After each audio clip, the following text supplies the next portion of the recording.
Assalamualaikum warahmatullahi wabarakatuh. Perkenalkan, nama saya Fiona Cornelinda dari Prodi Teknik Komputer Universitas Wiralodra semester 3 dengan NPM 562020124028. Di sini saya akan mempresentasikan tugas besar saya yang berjudul iDrop, Quick Share, dan Share It. Analisis performa transfer foto cepat tanpa koneksi internet. Baik, langsung saja di slide ini saya akan menjelaskan dulu apa itu iDrop. Jadi, iDrop adalah fitur transfer data nirkabel yang dimiliki oleh perangkat Apple seperti iPhone, iPad, dan Mac. Fitur ini memudahkan kita untuk mengirim foto, video, dokumen, dan file lainnya dengan cepat tanpa perlu internet. Jadi, selama perangkatnya sama-sama Apple dan berada dalam jarak yang cukup dekat, kita bisa berbagi file dengan sangat mudah. Selanjutnya, bagaimana sih cara kerja iDrop? iDrop sebenarnya menggunakan dua teknologi sekaligus, yaitu yang pertama ada Bluetooth Low Energy.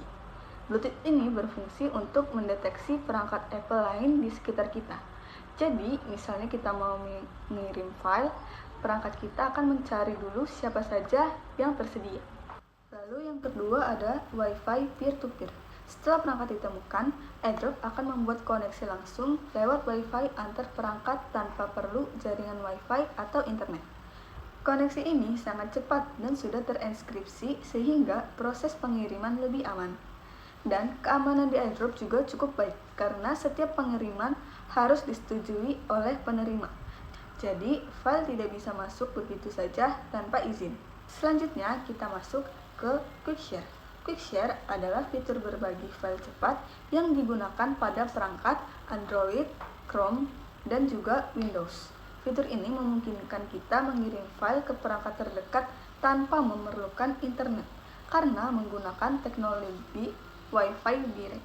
Kemudian, cara kerja Quick Share yaitu menggunakan Wi-Fi direct. Teknologi ini membuat perangkat bisa terhubung langsung satu sama lain, sehingga proses transfer file menjadi lebih cepat dan tetap aman.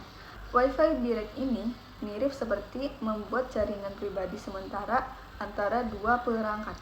Dari sisi keamanan, semua file yang dikirim melalui Quick Share sudah terenskripsi. Artinya, data yang dikirim tidak bisa dibaca oleh perangkat lain yang tidak terhubung atau tidak memiliki izin. Jadi, proses pengiriman bukan hanya cepat, tapi juga aman. Sekarang kita masuk ke Share It. Share It adalah aplikasi transfer data pihak ketiga yang cukup populer. Dengan aplikasi ini, kita bisa mengirim foto, video, musik, dokumen, bahkan aplikasi kecepatan tinggi bisa mencapai sekitar 20 MB per second. Kelebihan lain dari Share It adalah aplikasi ini mendukung lintas platform.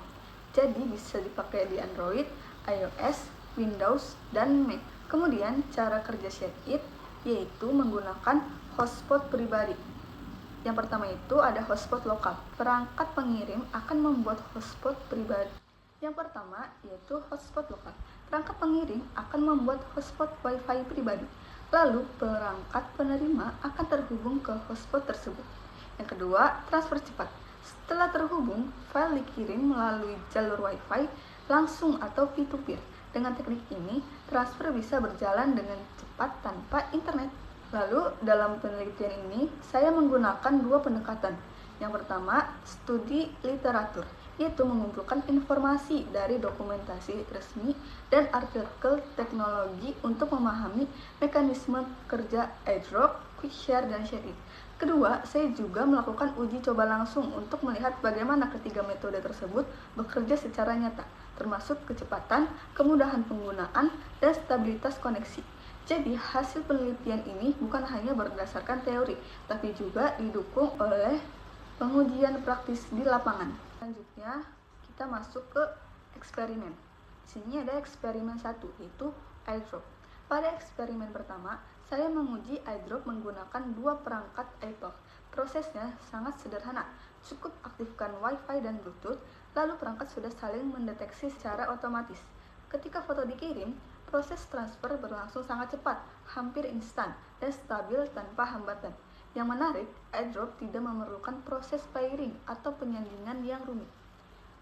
Semua berjalan mulus karena AirDrop merupakan fitur bawaan yang terintegrasi langsung dengan sistem operasi Apple. Eksperimen kedua dilakukan menggunakan QuickShare di 2 perangkat Android yang mendukung fitur ini. Hasilnya sangat mirip dengan AirDrop. Proses pengiriman foto berjalan dengan cepat karena QuickShare sudah menjadi bagian dari sistem Android modern. Fiturnya terasa sangat praktis dan mudah digunakan. Pengguna hanya memilih file, memilih perangkat tujuan, dan transfer langsung berlangsung. Jadi, secara pengalaman, QuickShare benar-benar setara dengan AirDrop, hanya saja di ekosistem Android. Lalu yang terakhir, ada eksperimen ShareIt, terutama untuk skenario lintas platform, misalnya dari Android ke iPhone. Di sini, proses awalnya sedikit lebih panjang dibanding 2 fitur sebelumnya. Kedua perangkat harus membuka aplikasi ShareIt, lalu biasanya harus terhubung melalui hotspot pribadi atau memindai kode QR sesuai instruksi aplikasi. Namun setelah koneksi terbentuk, proses pengiriman foto berjalan cukup cepat. Keunggulan ShareIt adalah fleksibilitasnya karena bisa digunakan di hampir semua perangkat, meski langkah awalnya sedikit lebih banyak. Jadi, kesimpulan yang bisa saya ambil pada tugas besar ini adalah saya menganalisis 3 metode utama untuk mengirim foto tanpa internet, yaitu AirDrop, QuickShare, dan ShareIt. Dari hasil studi literatur yang saya kombinasikan dengan uji coba langsung, terlihat bahwa AirDrop dan QuickShare memberikan performa terbaik. Keduanya sangat cepat, stabil, dan terintegrasi kuat dengan sistem operasi masing-masing, serta dilengkapi enkripsi untuk keamanan. Sementara itu, ShareIt memiliki keunggulan dalam transfer lintas platform, misalnya dari Android ke iPhone. Tetapi, proses awalnya lebih rumit karena harus membuat koneksi hotspot pribadi. Secara keseluruhan, pilihan terbaik bergantung pada ekosistem perangkat yang digunakan. Demikian presentasi yang bisa saya sampaikan. Terima kasih dan semoga bermanfaat. Bye-bye.